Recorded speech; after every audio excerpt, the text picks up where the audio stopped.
Hello guys, இந்த வீடியோல surviving as genius in borrow time அப்படிங்கிற ஒரு புது மேனுவா தான் வந்துட்டு பார்க்க போறோம். இது வந்துட்டு சாப்டர் ரொம்பவே கம்மி. அதனால இதை வந்துட்டு ஒரு நாளைக்கு ரெண்டு வீடியோவா போடலாம் அப்படின்னு சொல்லிட்டு முடிவு பண்ணியிருக்கேன். ஈவினிங் போறதுக்கு பதிலா இப்போ ஒர்த்லெஸ் ரெகுலேஷன் போடுறோம் அப்படின்னா அது கூடவே சேர்த்து காலையிலேயே போடலாம் அப்படின்னு சொல்லிட்டு இருக்கேன். ஏன்னா ஈவினிங் போட்டால் நிறைய பேர் பார்க்கறதில்ல, நிறைய பேருக்கு தெரியறதில்ல. ஸோ காலையில இருந்து செக் பண்ணி பாருங்க. இது வந்துட்டு ஒரு முறி மேனுவா தான். நிறைய பாசிட்டிவ் ரிவ்யூஸ், செம்ம ரேட்டிங் இருந்துச்சு. அதை விட்டுறக்கூடாது அப்படின்னு சொல்லிட்டு இந்த மேனுவா வந்துட்டு போடுறேன். கண்டிப்பா உங்களுக்கு பிடிக்கும்னு நினைக்கிறேன். நம்ம ஹீரோக்கு வந்துட்டு லைஃப் வந்துட்டு அவ்வளோக்கு இருக்காது. பட் ஒரு ஜீனியஸா இருக்கறனால எப்படி அதை ஓவர் கம் பண்ணி வரையும் அவனோட லைஃப் எப்படி எக்ஸ்டெண்ட் பண்றான் அப்படிங்கறத பேசிக்கான கதை பாத்தீங்க அப்படின்னா உங்களுக்கு கண்டிப்பா பிடிக்கும். இந்த வீடியோக்கு நல்லா ஹைப் கொடுத்துட்டு ஒரு 5K லைக்ஸ் கொண்டு வந்தீங்கன்னா இந்த வீடியோ நிறைய பேர் ரெக்கமெண்ட் பண்ணி எனக்கு இந்த வீடியோ கண்டினியூ பண்ண ஹெல்ப்பா இருக்கும். சப்ஸ்கிரைப் பண்ணா பாத்தீங்கன்னா சப்ஸ்கிரைப் பண்ணிட்டு இந்த வீடியோ பார்த்து கண்டினியூ பண்ணாம வேணாம கமெண்ட் பாக்ஸ்ல சொல்லுங்க. இப்போ வீடியோ ஸ்டார்ட் பண்ணலாம்.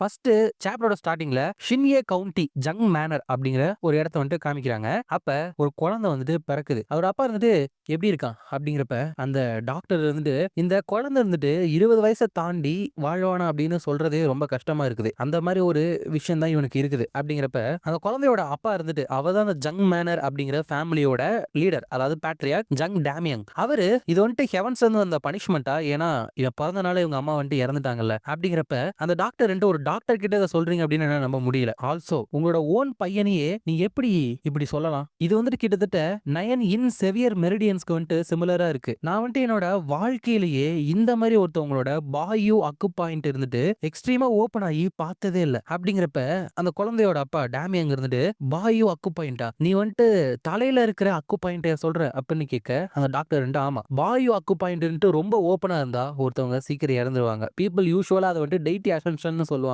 அப்படிங்கிறப்ப அந்த டேமியங் இருந்து டெய்டி அசென்ஷனா அதுதானே இந்த டாவோயிஸ்ட் எல்லாமே ரொம்ப பவர்ஃபுல்லா இருக்கிறப்ப அந்த ஹெவன்லி ரேம்காக கிளம்பி போறப்ப பண்ணுவாங்க. அப்படிங்கிறப்ப அந்த டாக்டர் அந்த நான்சென்ஸ் எல்லாம் நீங்க நம்புறீங்களா? ஒருத்தவங்களோட மண்டையில மார்ஷியல் ஆர்டிஸ்ட் வந்துட்டு அவங்களோட அப்பர் மெரிடியனை வந்துட்டு யூஸ் பண்ணுவாங்க. அதை பத்தி நீங்க கேள்விப்பட்டது இல்லையா? அதுதான் பாயு அக்கு பாயிண்ட். அந்த டெய்டி அசென்ஷன் அப்படிங்கிறது இந்த ஹெவன்ஸ் அதுக்கப்புறம் எர்த்ல இருந்து வர நேச்சர் எனர்ஜியை அதிக அளவு வந்துட்டு உள்ள எடுத்துக்கிட்டாங்க அப்படின்னா அதை வந்துட்டு தாக்கு பிடிக்க முடியாம இறந்துருவாங்க. அப்படிங்கிறப்ப டேமியங் இருந்துட்டு அப்படின்னா நான் கரெக்டா தானே சொல்லியிருக்கேன், இது ஒரு ஹெவன்லி பனிஷ்மெண்ட் தான். அப்படிங்கிறப்ப எப்படி நீங்க உங்களை அப்பான்னு சொல்லிக்கிறீங்க அப்படின்னு கேட்க டேமியங் இருந்துட்டு டாக்டர் நீங்க போலாம், சீஃப் ஸ்டூவர்ட் இருந்துட்டு உங்களுக்கு தேவையான காசை வந்துட்டு பே பண்ண சொல்றேன். அப்படிங்கிறப்ப டாக்டர் எனக்கு அதெல்லாம் தேவையில்ல அப்படின்னு சொல்லிட்டு அங்கிருந்து போயிட்டு டெமானிக் ஃபேக்ஷன்லயோ இல்ல அன்ஆர்த்தடாக்ஸ் செக்லயோ அந்த குழந்தை வளர்ந்துச்சு அப்படின்னா கண்டிப்பா அவன் ஹெவன்லி டீமனா மாறிடுவான். ஷாவ்லின் டெம்பிள் வளர்ந்திருந்தா 72 இலை ட்ரைனிங் மெத்தடே கத்துக்கிட்டு கண்டிப்பா ஷாவ்லின் மாஸ்டராகவே வந்து மாறி இருப்பான். பட் இந்த மாதிரி ஒரு இடத்துல அந்த குழந்தை பிறந்துருச்சு, சர்வைவ் ஆக வழி இல்லாம ஒரு கண்ட்ரி சைட்ல அவன் வந்துட்டு சாக போறானா, அப்படி நடக்கக்கூடாதுன்னா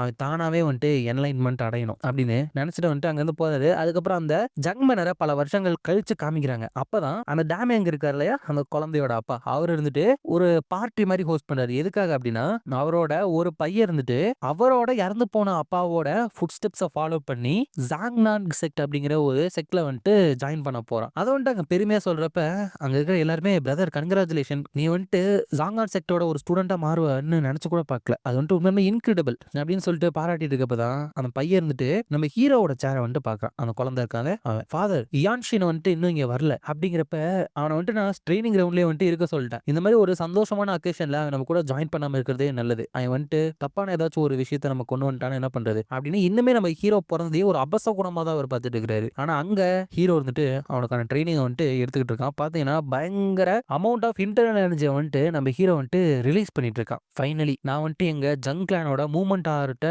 கம்ப்ளீட் பண்ணிட்டேன். இந்த மூவ்மெண்ட் ஆர்ட்டை வச்சு என்னால என்னோட தசையை ஸ்டிமுலேட் பண்ண முடியும். இதுக்கு மேல என்னோட பாடி வந்துட்டு ஸ்ட்ராங்கா மாற முடியாது. ஸ்ட்ராங்கர் பாடி இருந்தா எனக்கு அதிகமான வாழ்நாள் வந்துட்டு இருக்குமா அப்படின்னு நினைச்சு பாக்குறப்ப இந்த மாதிரி ஒரு மூவ்மெண்ட் ஆர்ட்டை வந்துட்டு கிரியேட் பண்ணிருக்கேன், மார்ஷியல் ஆர்ட்ஸை கிரியேட் பண்ணிக்க அப்படின்னு சொல்றப்ப என்னோட பிரதர் இருந்துட்டு ஒரு புது மார்ஷியல் ஆர்ட்ஸ் அப்படிங்கிறப்ப ஹீரோ வந்துட்டு நான் ஸ்கிராச்ல இருந்தாலும் உருவாக்கல, நம்ம கிளானோட எக்ஸ்க்ளூசிவ் மார்ஷியல் ஆர்ட்டை கொஞ்சம் வந்துட்டு ரீடெவலப் பண்ணிருக்கேன். அப்படிங்கிறப்ப அவனோட பிரதர் வந்துட்டு இயான்ஷின் இதை வந்துட்டு நீ தப்பா எடுத்துக்காத, பட் இதை பத்தி நீ மத்த யாருக்கிட்டயுமே சொல்லாம இருக்கிறதே நல்லது அப்படின்னு சொல்லிடுறான். இன்னொரு பிரதர் கிட்ட சொன்னா நீ உருவாக்கின மார்ஷியல் ஆர்ட்ஸை நான் கத்துக்கணுமா, நான் வந்துட்டு அதுல எனர்ஜி டிவியேஷன் ஆகி செத்துட்டுனா என்ன பண்ணுவேன், நீ பொறுப்பேத்துக்குவியா அப்படின்னு சொல்லிடுறான். அவங்க அப்பாட்ட சொன்னா நம்ம கிளானோட எக்ஸ்க்ளூசிவ் மார்ஷியல் ஆர்ட்ஸை நீ எதுக்கு இப்படி மெஸ் அப் பண்ணிட்டு இருக்க, உனக்கு என்ன பைத்தியமா, நீ வந்து இந்த கிளான் ஃபவுண்டர் ஆர் சம்திங் அப்படி நினைச்சிட்டு இருக்கியா அப்படின்னு கேட்டு அனுப்பிச்சிடுறாங்க. ஹீரோ வந்துட்டு கிளான் ஃபவுண்டரா, ஒருத்தவங்க மார்ஷியல் ஆர்ட்ஸை கிரியேட் பண்றவங்க தான் ஒரு மார்ஷியல் குரூப்போட ஃபவுண்டர்னு சொல்லுவாங்க. அந்த மாதிரி என்னைக்குமே நான் பத்தி நினைச்சு பார்த்ததே கிடையாது. மார்ஷியல் ஆர்ட்ஸை கிரியேட் பண்ணணும் அப்படின்னு நினைச்சு பார்த்தது கிடையாது. நான் வந்துட்டு கொஞ்சம் ஹெல்த்தியா மாறி எல்லார் கூடயும் வாழணும் அப்படின்னு தான் ஆசைப்பட்டேன்.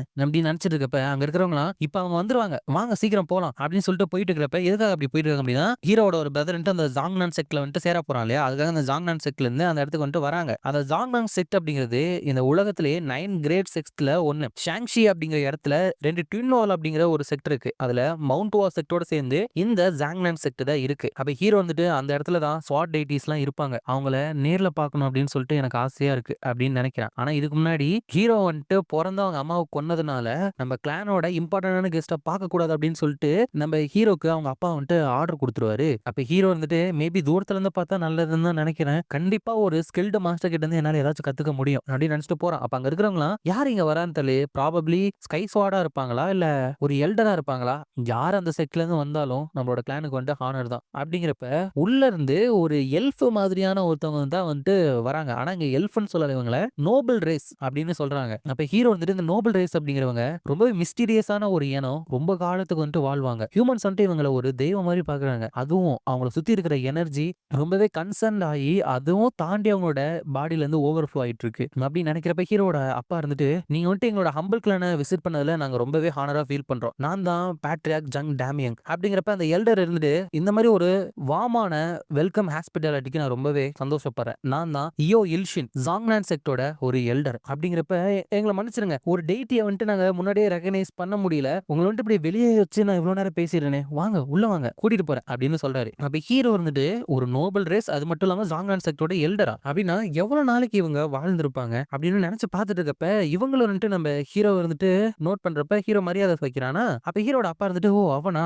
அவனோட தேர்ட் சன் அப்படிங்கிறப்ப அந்த இல்ஷின் இருந்துட்டு உண்மையுமே எனக்கு பிரைட்டான ஐஸ் இருக்கு ரொம்ப ஸ்மார்ட்டா இருக்கானே அப்படிங்கிறப்ப ஹீரோட அப்பா இருந்துட்டு ஐம் ட்ரூலி சாரி என்னோட தேர்ட் சன்ட்டா அவ்வளோ நல்லா வெல் மேனஸோட இருக்கிறவன் கிடையாது. அவன் தான் எங்க ஃபேமிலியே ஒரு ட்ரபிளை தரக்கூடியவன் அப்படின்னு ஹீரோ அந்த இடத்துல கூட தப்பா தான் பேசுறாரு. ஹீரோ அங்க போயிட்டு ஜாங்கான் செக்டோட மார்ஷல் மாஸ்டரோட எனர்ஜியை பார்த்ததுக்கு அப்புறம் எனக்கு புது ஒரு கண்ணோட்டம் வந்துட்டு வந்திருக்கு. ஜங்கானோட மூவ்மெண்ட் ஆர்ஸை மட்டும் வச்சுட்டு என்னால பெரிய இடத்துக்கு ட்ரைன் பண்ண முடியாது. அதுக்கப்புறம் என்ன ட்ரெயின் பண்றது அப்படின்னு யோசிச்சிட்டே இருக்கப்பதான் ஸ்வாட்ஸை வச்சு ட்ரைனிங் எடுக்கிறது நல்லது அப்படின்னு எனக்கு இப்ப தோணுது. அப்படின்னா அதை வச்சு ட்ரைனிங் எடுக்க போறான். அப்ப அந்த ஜாங்னான் செக்டர் சேர்ந்தவங்க இந்த இடம் வந்துட்டு நம்ம நினைச்சதை விட ரொம்ப பெட்டரா இருக்குல்ல. இந்த அளவுக்கு எனர்ஜி இருந்தா கண்டிப்பா அந்த டைரன் ஸ்வாட் ட்ரைப் இருந்துட்டு இந்த இடத்து வேணும் அப்படின்னு சொல்லிட்டு இங்க வர வாய்ப்பு இருக்கு. அப்படிங்கிறப்ப அந்த இல்ஷின் இருந்துட்டு கண்டிப்பா அதுக்கு வாய்ப்பு இருக்குதான். அதனாலதான் நம்ம கவுண்டர் அட்டாக் பண்ணவும் ரெடியா இருக்கணும். பட் அது மூலியமா இந்த கிளானே வந்துட்டு சாக்ரிஃபைஸ் பண்ண கூட வாய்ப்பு இருக்கு. அப்படிங்கிறப்ப அங்க இருக்கிறவங்க அவங்க இந்த வால்ஸை வந்து கிராஸ் பண்றதுக்கு முன்னாடி அவங்க அட்டாக் பண்ணி டெஸ்ட்ராய் பண்ணிட்டா அப்படிங்கிறப்ப அந்த இல்ஷின் இருந்துட்டு 13 ஸ்கைஸ்ல அந்த டைரன் ஸ்வாட் ட்ரைப் தான் ரொம்பவே ப்ராப்ளம் தரக்கூடியவங்க. அதனால உங்களோட கார்டை டவுன் பண்ணாம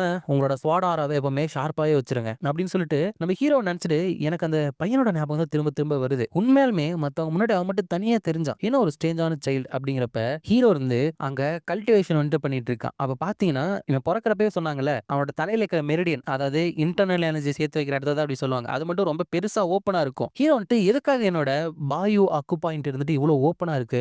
ஆல்தோ நான் வந்துட்டு நிறைய வருஷமா மெடிடேட் பண்ணாம ஜங்க்லேண்ட் மூவ்மெண்ட் ஆர்ட்ஸ்லயே நான் ஃபோக்கஸ் பண்ணாலுமே என்னோட ஹெட் வழியா போற எனர்ஜியோட அளவு இருந்துட்டு இன்னுமே கிரேட்டா மாறி இருக்கு. இப்படியே போச்சு அப்படின்னா இன்னும் 5 இயர்ஸ்ல என்னோட கான்சியஸ்னஸ் நான் இழக்க வாய்ப்பு இருக்கு. அப்படி நடந்துச்சு அப்படின்னா இன்னும் 5 வருஷம் தான் நான் உயிரோட இருக்க டைம் இருக்கா எனக்கு வந்துட்டு பயமா இருக்கு. ஈவன் தோ நான் ஜங்க்லேண்டோட மூவ்மெண்ட் ஆர்ட்ஸை மாஸ்டர் பண்ணியிருந்தாலும் என்னால இதை தடுக்க முடியுமா அப்படின்னு நினைக்கிறப்பதான் உள்ள சத்தம் கேக்குது. என்ன நடக்குதுங்க? எனக்கு ஏதோ ஆம்னேஸான எனர்ஜி அந்த இடத்துல வர மாதிரி இருக்கு. ஏதோ ஒண்ணு தப்பா இருக்கு. நான் பக்கத்துல எவ்வளவு தூரம் போறனோ அந்த அளவுக்கு பிளட்டோட வாசனை அதிகமா இருக்கு அப்படின்ட்டு போறப்ப ஒரு போர்ட்டல் மாதிரி இருக்கு. அது வந்துட்டு ஒரு டிராப் ஃபார்மேஷன் சொல்லுவாங்க. என்னடா இது அப்படின்னு சொல்லிட்டு போய் பார்த்தா அங்க இருக்கிற எல்லாத்தையுமே யாரோ ஒருத்தவங்க கொன்னு போட்டிருக்காங்க. ஹீரோ வந்துட்டு கல்பிரிட்டர்ன்ட்டு ரொம்பவே ஓவர்வெல்மிங்கான மார்ஷியல் ப்ரவர்ஸ் வந்துட்டு வச்சிருக்கானா. அப்படிங்கிறப்ப ஒருத்தன் வந்துட்டு ஹே எங்க பாரா ஒருத்தன் உயிரோட இருக்கான். What a pool. நீ வந்துட்டு உயிரோட இருக்க மேனேஜ் பண்ணிருக்க அப்படின்னா நீ வெளியே வராம ஒளிஞ்சே இருந்திருக்கணும். உனக்கு வந்துட்டு ஷார்ட் லைஃப்னு இருக்குன்னு உன வந்துட்டு ஆஃப்டர் லைஃப்க்கு நான் அனுப்பி வைக்கிறேன். எனக்கு ஆர்டர் கொடுத்தனால தான் உனக்கு கொல்றேன். என்ன இதுக்காக குறை சொல்லாத அப்படின்னு சொல்லிட்டு நம்ம ஹீரோ அட்டாக் பண்ண வரப்ப ஹீரோ வந்துட்டு அவனோட கையை புடிச்சு அந்த இடத்துலயே உடைச்சு போட்டுறான். அங்க இருக்கிற யாருக்குமே ஒண்ணுமே புரியல. நீ யாரு அப்படின்னு கேட்க நான் தான் இந்த கிளானோட தேர்ட் சன் அப்படின்னு சொல்றான். அதோட இந்த சாப்டர் இருந்துட்டு முடியுது. ரொம்பவே லாங் சாப்டர்ல சாப்டர்ல அந்த கையை வந்துட்டு ஹீரோ உடைச்சான் இல்லையா அவன் வந்துட்டு உனக்கு எவ்வளவு தைரியம் இருக்கு அப்படின்னு சொல்லிட்டு அட்டாக் பண்ண வரப்ப ஹீரோ வந்துட்டு திரும்பி கூட பார்க்காம அவனோட தலையை அந்த இடத்துல வெட்டி போட்டுறான். இதுக்கு பேரு தான் ஸ்பிரிச்சர் ஆஃப் ஆரிஜின் எபிலிட்டி. அதுக்கப்புறம் எல்லாருமே நம்ம ஹீரோ வந்துட்டு அட்டாக் பண்ண வரப்ப ஹீரோ வந்துட்டு எல்லாருக்கும் இடையில பூந்து அவங்க 2 பேரோட தலை அப்படின்னு சொல்லிட்டு வெட்டிக்கிட்டு மறுபடியும் முன்னேறிக்கிட்டே இருக்கான். அங்க எத்தனை பேர் இருந்தாலும் சரி எல்லாரோட தலையுமே இருந்துட்டு வெட்டி நெஞ்சில குத்தி எல்லாத்தையுமே போட்டு தள்ளிறான். ஃபர்ஸ்ட் டைம் நான் வந்துட்டு டிலைட்டல் ஸ்வாட வந்துட்டு ட்ரெய்னிங் எடுத்து யூஸ் பண்றேன். பட் இது எப்படி ஒர்க் ஆகுது அப்படின்னு எனக்கு புரிஞ்சிருச்சு. அப்படிங்கிறப்ப அங்க ஒருத்தன் வந்துட்டு பிரிட்டி இம்ப்ரெசிவ். பட் இதோட எல்லாமே முடியல. அந்த இடியட்ஸ் இருந்துட்டு கொஞ்சம் அஜாக்கிரதையா இருந்தனால தான் அவன்கிட்ட செத்தானுங்க. அப்படி இருந்தும் உன்னோட ஏஜ்க்கு வந்துட்டு நீ எப்படி இவ்வளவு நல்லா சண்டை போடுற? உன்னோட வாழ்க்கை முழுக்க இந்த டிலைட்டல் ஸ்வாட வந்துட்டு ட்ரெயின் பண்ணியா? அப்படிங்கிறப்ப ஹீரோ வந்துட்டு நீங்க பிளட் ஃப்ளேம் கல்ட்ட சேர்ந்தவங்களா? அப்படிங்கிறப்ப அங்க வந்தவன் இல்ல கீழ செத்து கிடக்குறானுங்களே அவனுங்க தான் அந்த கல்ட்ட சேர்ந்தவங்க. நாங்க வந்துட்டு டைரன் ஸ்வாட் ட்ரைப வந்துட்டு சேர்ந்தவங்க. அப்படிங்கிறப்ப ஹீரோ வந்துட்டு டைரன் ஸ்வாட் ட்ரைப் அதுக்கப்புறம் ஃப்ளேம் கல்ட்டுமா இந்த 13 ஸ்கைஸ் தான் இந்த முரீம்லயே ரொம்ப பவர்ஃபுல்லான ரொம்ப மோசமானவங்க. அதுலயே ரொம்ப மோசமா இருக்கிற பிளட் ஃப்ளேம் கல்ட்டும் டைரன் ஸ்வாட் ட்ரைபும் இங்க வந்துட்டு வந்திருக்காங்களா ஏன் அப்படின்னு நினைச்சிட்டு அவங்கள்ட்டையும் எதுக்காக இங்க வந்தீங்க அப்படின்னு கேட்க அது உன்னோட பிசினஸ் கிடையாது அப்ப அவன் சொல்றப்ப ஹீரோ வந்துட்டு இன்னுமே நான் கேட்கிற கேள்விக்கு பதில் சொல்லிட்டு என்ன அட்டாக் பண்ணாம இருக்கீங்க அப்படின்னா என்னை பத்தி உங்களுக்கு தெரிஞ்சிருக்கு தானே அப்படிங்கிறப்ப புரியல அப்படின்னு கேட்க ஹீரோ இருந்துட்டு என்னோட ஃபேமிலி இருந்துட்டு இந்த முரீம்லயே பெஸ்ட் பிரான்ச்சான டெசலைட் ஃபோர்ட்ரஸ் அதோட சேர்ந்தது அப்படின்னு சொல்லிட்டு உங்களுக்கு தெரியும் தானே அதனாலதான் என்ன வந்துட்டு கொல்னா உங்க டைரன் ஸ்வாட் ட்ரைபுக்கு வந்துட்டு பிரச்சனை வரும் அப்படின்னு சொல்லிட்டு கொல்லாம இருக்கீங்க தானே அப்படிங்கிறப்ப அந்த இடத்துல ஒரு பெரிய அட்டாக் வாங்கிட்டு யாரோ வந்து உழுகுற மாதிரி இருக்கு. அப்ப ஹீரோ இருந்துட்டு அந்த மேன் அவன் வந்துட்டு ஜாங்னான் செக்டர் சேர்ந்தவன் தானே அப்படிங்கிறப்ப அடுத்து அந்த இல்ஷின் இருக்காங்க இல்லையா அவங்களும் இருந்துட்டு சண்டை போட்டு வெளியே வந்து விழுகுறாங்க. அப்ப ஹீரோ வந்துட்டு இவங்கள டெய்டி ஆஃப் ஸ்வாட் அப்படின்னு சொல்லுவாங்க. இவங்களே ரொம்ப கஷ்டப்பட்டு வெளியே வந்து விழுந்திருக்காங்க அப்படின்னா எனிமி யாரு அப்படிங்கிறப்ப அந்த இடத்துக்கு ஒருத்தன் நடந்து வரான். ஹீரோ வந்துட்டு இவன் யாரு இவனோட எனர்ஜி வந்துட்டு ரொம்பவே மோசமான எனர்ஜி மாதிரி தெரியுது. அவன் கூட ஐ கான்டாக்ட் வச்சதுக்கே என்னோட ஹெட் வந்துட்டு ரொம்ப லைட்டா ஃபீல் ஆகுது அப்படிங்கிறப்ப அங்க இருக்கிற எல்லாருமே ட்ரைப் லீடர் அப்படின்னு சொல்லிட்டு மண்டி போட்டுறானுங்க. சோ இவன் தான் அந்த டைரன் ஸ்வாட் ட்ரைபோட லீடர். ஹீரோ வந்துட்டு இவன் தான் லீடர் அப்படின்னா அந்த அன்ஆர்த்தடாக்ஸ் 13 ஸ்கைஸ் ஒன்னா இருக்கிற இந்த டைரன் ஸ்வாட் ட்ரைப கான்குவர் பண்ணி அந்த ஜியாங்கு இடத்துலயே பயங்கர பேரழிவுகளை கொண்டு வரவனா கன்சிடர் பண்ணப்படுறவன் தானே இவன். 9 கிரேட் செக்டோட லீடரோட அளவுக்கு ஸ்ட்ராங்கா இருக்கிறான் அப்படின்னு கன்சிடர் பண்ற ஒருத்தன் எதுக்காக இந்த இருக்கணும் எய்தர்வே இப்படியே போச்சு அப்படின்னா நாங்க எல்லாருமே கிட்டத்தட்ட இறந்த மாதிரி தான். அதனால என்ன நானே டெஸ்ட் பண்ணிக்கிறேன் அப்படின்னு சொல்லிட்டு நம்ம ஹீரோ வந்துட்டு ஸ்ட்ரைட்டா அட்டாக் பண்றதுக்கு போறான். அப்ப வழியில இருக்கிறவன்ட்டு தடுக்கலாம் அப்படின்னு ட்ரை பண்றப்ப ஹீரோ வந்துட்டு அவன் அட்டாக்ல இருந்து தப்பிச்சு ரியாக்ட் பண்றதுக்குள்ளே அவனோட நெஞ்சில இருந்துட்டு குத்தி அவனை கொன்னாடுறான். ஹீரோ வந்துட்டு இதை நான் பண்ணாவாச்சும் என்ன நீங்க கொல்லுவீங்களா அப்படின்னு கேக்குறப்ப அங்க இருக்கிறவங்க எல்லாம் அட்டாக் பண்றதுக்கு வராங்க. ஆனா அந்த டைரன் ஸ்வாட் லீடர் இருந்துட்டு இல்ல எல்லாரும் நிறுத்துங்க உங்களோட ஸ்பிரிட் இருந்துட்டு இங்க இருக்கிறவங்க எல்லாரோட ஸ்பிரிட்டையும் கம்பைன் பண்ணா அதை விட கூட பெட்டரா இருக்கும். நான் வந்துட்டு உன்னை உயிரோட விட்டுறேன் அப்படிங்கிறப்ப ஹீரோ வந்துட்டு என்ன கொல்ல முடியாது அப்படின்னு சொல்றியா அப்படிங்கிறப்ப ஏன் அப்படி கேட்கிற அப்படின்னு கேட்க ஹீரோ வந்துட்டு ஏன்னா டெசலட் ஃபோர்ட்ரஸோட இதுக்கு முன்னாடி இருந்த டிவைன் ஸ்வாட் ஸ்குவாடோட லீடரோட ஒரே பேரன் நான் அப்படிங்கறனாலதான் என்ன கொல்லாம இருக்கியா அப்படிங்கிறப்ப இந்த இல்ஷன் இருந்துட்டு இந்த பையன் டிவைன் ஸ்வாட் ஸ்குவாட் லீடரோட கிராண்ட் சன்னா அப்படின்னு ஆச்சரியப்படுறப்ப அந்த லீடர் இருந்துட்டு அந்த டெசலைட் ஃபோர்ட்ரஸ் அப்படிங்கிறவங்க முரீம் ஃபோர்ஸ்க்கு இடையில எந்த ஒரு கான்ஸ்பிரசியும் வரக்கூடாது அப்படின்னு கிரியேட் பண்ணப்பட்டவங்க. அவன் கூட இன்வால்வ் ஆகுறது வந்துட்டு எனக்கு பிடிக்காது. பட் அதுக்காக மட்டும் நான் உன்னை உயிரோட விடல. எனக்கு வந்துட்டு உனக்கு பிடிச்சிருக்கு உனக்கு வந்து நல்ல ஸ்பிரிட் இருக்கு. அந்த மாதிரி பவர்ஃபுல் மார்ஷியல் ஆர்டிஸ்ட் தான் இந்த ஜியாங்குக்கு வந்துட்டு தேவை. நீ வந்துட்டு அந்த டெசலைட் ஃபோர்ட்ரஸ்க்கு வந்துட்டு சம்மந்தப்படாம இருந்திருந்த அப்படின்னா உன்னோட ஸ்டூடெண்டா கூட நான் சேர்த்து இருந்திருப்பேன். நான் வந்துட்டு உங்களுக்கு ஒரு நாள் தரேன் இந்த இடத்த விட்டு போயிருங்க. நான் வேற எந்த ஒரு கிளானையுமே செக்டையுமே இந்த லேண்ட்ல வந்துட்டு காலடி எடுத்து வைக்க விட மாட்டேன். அதுக்கப்புறம் உங்க கூட சண்டை போறதுக்கு நான் ஆல்வேஸ் ஓப்பனா இருப்பேன். உங்களோட ரிவெஞ்ச் எடுக்கிறதுக்கு நீ ரெடி அப்படிங்கிறப்போ என்னை வந்து நீ கண்டுபிடி அப்படின்னு சொல்லிட்டு அங்க இருந்து போயிடறான். அதோட இந்த சாப்டர் இருந்துட்டு முடியுது. இந்த வீடியோ பிடிச்சிருந்தா மறக்காம லைக் ஷேர் அண்ட் சப்ஸ்கிரைப் பண்ணிருங்க. உங்களை நான் அடுத்த வீடியோல பாக்குறேன்.